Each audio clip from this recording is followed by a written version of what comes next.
Welcome, my friends, to the Final Cut. So glad you could stop by. Today we're going to review the indie horror film called Bloodcraft. Now, Bloodcraft is brought to us by a familiar name, James Cullen Bressack. And here we have Grace, who returns to her family home after being away for many years because of the bad memories that she's had at that home, mostly due to the hands of her strict father. Well, now that she's back at the family home, she meets up with her sister, and the two concoct a plan to get some revenge on old dad from beyond the grave. And as they enact this plan, we get to learn more of the history of Grace, how she got to the situation she was in, and the dark secrets that the house contains.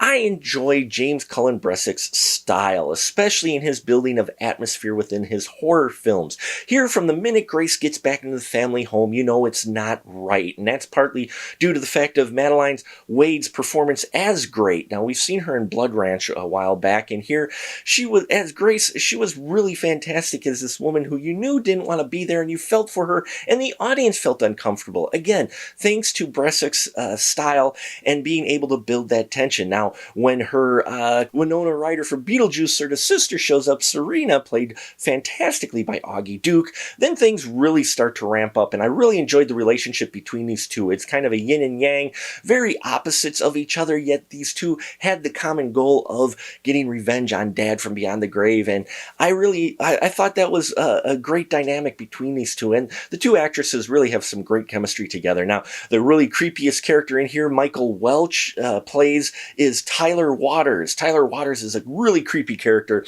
and Michael Welch does it to a T. You really don't want good things to happen to this guy. There's special effects in here, which I thought were really well done, especially the makeup effects, but also the lighting and the atmosphere, as I mentioned before, that they create all through these different elements help create an almost otherworldly type of feel within this house at certain times. And I really enjoyed that setup. Now, as far as the story and how it played out, I thought it was a bit original on your old revenge tale, and it comes to a satisfying ending. Now, I did see the twist coming. I will say, I've watched a lot of films. It did not take my away from my enjoyment of this film, though, which I think you'll enjoy too. If you're looking for a nice occult type of revenge film, then Bloodcraft's going to be for you, with some decent performances, some great tension, and some very creepy moments as well. So there you have it, folks. Check out Bloodcraft. I'll put as much information as I can down below for this film. Please check out our Patreon if you haven't already. A lot of content for very little cost.